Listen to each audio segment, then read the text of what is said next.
نارنجستان باغ اور عمارت۔ نارنجستان کے نام سے مشہور باغ اور اس میں بنی ہوئی عمارت کی تاریخ اٹھا کر دیکھیں تو پتہ چلتا ہے کہ اس کی بنیاد 1305 ہجری قمری میں جب ناصر الدین شاہ قاجار کا دور حکومت تھا، محمد رضا خان قوام الملک کے ذریعے ڈالی گئی تھی۔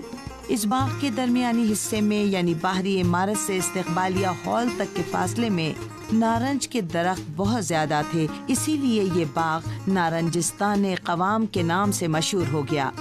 بله اینجا نارنجستان قوام هست۔ جی ہاں، یہ نارنجستان قوام ہے۔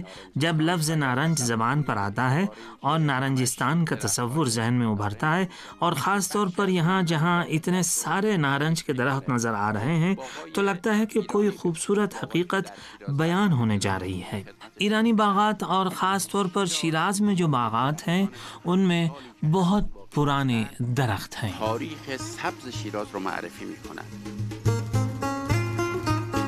باغ میں داخل ہونے کا راستہ ایک عمارت میں ہے جس کے پیچھے سے سورج طلوع ہوتا ہے۔ یہ عمارت 3 منزلہ ہے اور باغ کے جنوب مشرقی حصے میں واقع ہے۔ باغ کے جنوب مشرقی حصے میں ایک چھوٹے سے صحن میں کچھ کمرے بنے ہوئے ہیں جنہیں عمارت سے متعلق کاموں کے لیے مخصوص کیا گیا ہے۔ یہ عمارت جو عمارت میں داخلے والی عمارت کا ہی تسلسل ہے، نارنج کے گھنے درختوں کے پیچھے چھپی ہوئی ہے۔ اس عمارت میں داخل ہونے کا اپنا الگ دروازہ ہے جو اصل عمارت کے صدر دروازے کی سیدھ اور لمبائی میں بنا ہوا ہے۔ اس عمارت میں باورچی خانہ اور نوکروں کے رہنے کے کمرے بنے ہوئے ہیں۔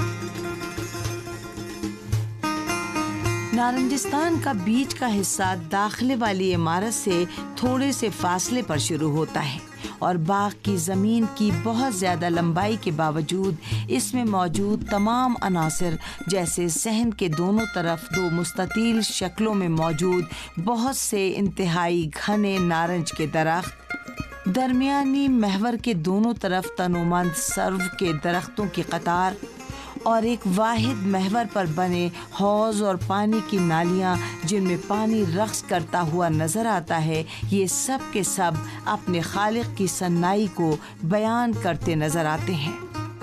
اس تمام مدت میں جب کوئی شخص اس جنت جیسے درختوں سے بھرے اور معطر راستے پر قدم بڑھا رہا ہوتا ہے تو نگینوں والے ہال کی آئینہ کاری میں روشنی کی شعاؤں کے کھیل کا تصور کر کے یہ بھول جاتا ہے کہ اس نے کتنا راستہ طے کر لیا ہے۔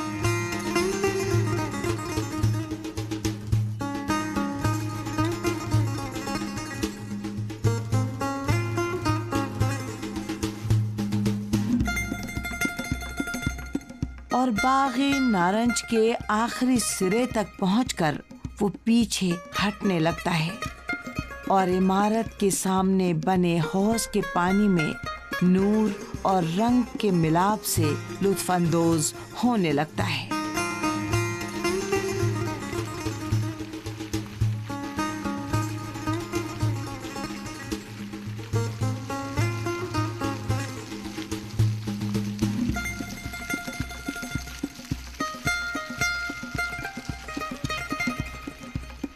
یہ مجموعی فضا سرکاری دیوان خانے اور انتظار کے لیے بیٹھے لوگوں کے لیے استعمال ہوا کرتی تھی۔ این باغ همطور که ملاحظه می‌فرمایید یہ باغ جو آپ ملاحظہ فرما رہے ہیں، اطراف کے باغیچے جو دیکھ رہے ہیں، یہ سب عمارت پر ختم ہو رہا ہے۔ نارنج کے درختوں کے علاوہ کھجور کے درخت بھی آپ دیکھ رہے ہیں۔ ان کے علاوہ ریاحین یا سویٹ باسل کی جھاڑیاں بھی یہاں پر موجود ہیں۔ شیراز کے باغوں اور ان کی عمارتوں کو دیکھ کر آدمی کا دل باغ باغ ہو جاتا ہے۔ 2 ہال اور بیچ والا باغ مل کر باغ قوام کے بیرونی حصے کو تشکیل دیتے ہیں۔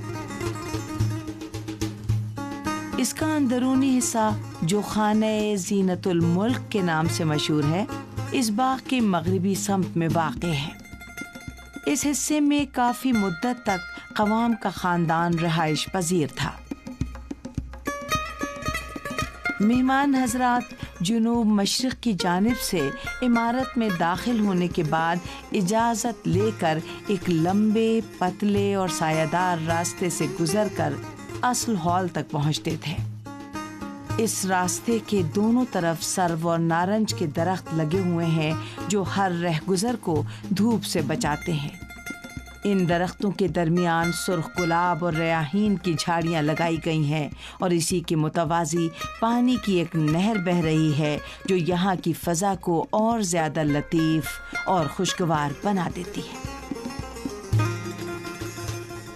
این خانه اندرونی نارنجستان قوام بوده. یہ گھر نارنجستان قوام کا اندرونی حصہ ہوا کرتا تھا کیونکہ وہ گھر نشستوں، ملاقاتوں، بحث مباحثوں اور ان مسائل اور کاموں کے لیے مخصوص تھا جو قوام کے زمانے سے تعلق رکھتے تھے۔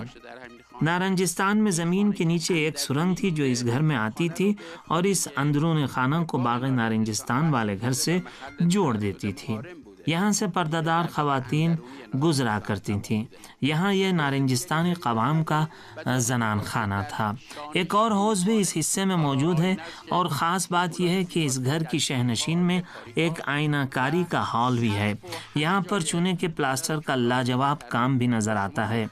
آئینہ کاری بھی ہے اور چھت اور دوسرے تمام حصے ایسا لگتا ہے کہ بس اب بولنے ہی والے ہیں۔ یہاں کی ایک اور اہم چیز گرمی اور سردی والے کمرے ہیں۔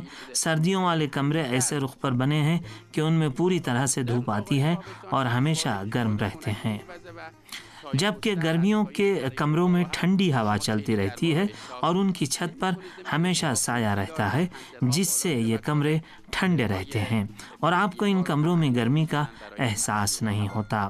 اس کے علاوہ ان کمروں میں عرصی کھڑکیاں لگی ہوئی ہیں جو اوپر سے نیچے کی طرف کھلتی ہیں اور ہوا کی آمد و رفت کے لیے موجودہ زمانے کے کولر کا کام کرتی ہیں۔ بہرحال اس عمارت کی کچی اینٹیں، مٹی، دروازے اور کھڑکیاں، 7 رنگوں والی ٹائلیں یا کاشی پینٹنگز اور چونے کا پلاسٹر، یہ سب آپ سے زبان بے زبانی میں گفتگو کرتے نظر آتے ہیں اور آپ کو اپنی طرف کھینچتے ہیں۔ گویی با این در و پنجره‌ها و ساختمان سخن میگه.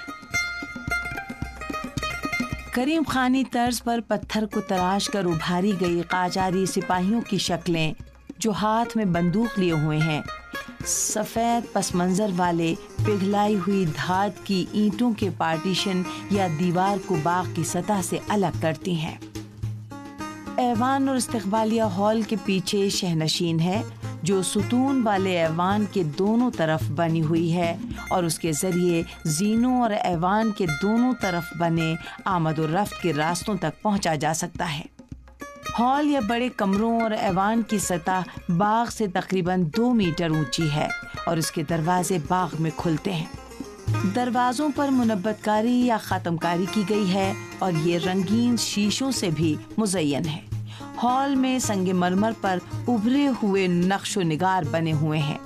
ایوان سے ملے ہوئے کمروں میں ڈیوڑھی یا دہلیز بھی ہے اور ایسی کھڑکیاں بھی ہیں جو ایوان میں کھلتی ہیں۔ ایوان میں سب سے زیادہ نقش و نگار اور رنگ موجود ہیں۔ یادمون باشه باغات ایرانی میراث گذشتگان ما هستند. ہمیں اس بات کو یاد رکھنا چاہیے کہ ایرانی باغات ہمارے اسلاف کی میراث ہیں۔ انہوں نے یہ گراں قدر میراث ہمارے لیے چھوڑی ہے۔ یہ بات انصاف سے بعید ہے کہ ہم ان باغوں کو نقصان پہنچائیں۔ یہ بے انصافی ہوگی اگر ہم ان باغوں کو رنجیدہ کریں۔ یہ باغ زندہ ہیں اور بقول مولانا روم جو ان درختوں کی زبان سے کہتے ہیں کہ ہم سمیع ہیں، ہم بصیر ہیں اور ہم اچھے ہیں، لیکن تم نامحرموں کے سامنے ہم خاموش ہیں۔ ان پیڑ پودوں میں حس ہوتی ہے، یہ ہمیں دیکھتے ہیں، یہ ان کا احسان ہے کہ ہمیں اپنا سایہ دیتے ہیں۔ لہٰذا ہمیں درختوں سے محبت کرنی چاہیے۔ جو باغ ہمیں ہمیشہ اپنی سخاوت و محبت سے نوازتے ہیں، ہمیں پھل اور سائے کی نعمت عطا کرتے ہیں، اپنے سبز رنگ سے ہماری آنکھوں کو جلا دیتے ہیں۔ اگر ہم ان کی قدر نہ کریں تو یہ کتنا غلط ہوگا۔ اگر باغ تباہ ہو جائیں تو بعد میں پچھتاوے کے سوا کچھ ہاتھ نہ آئے گا۔ باقی بمونه.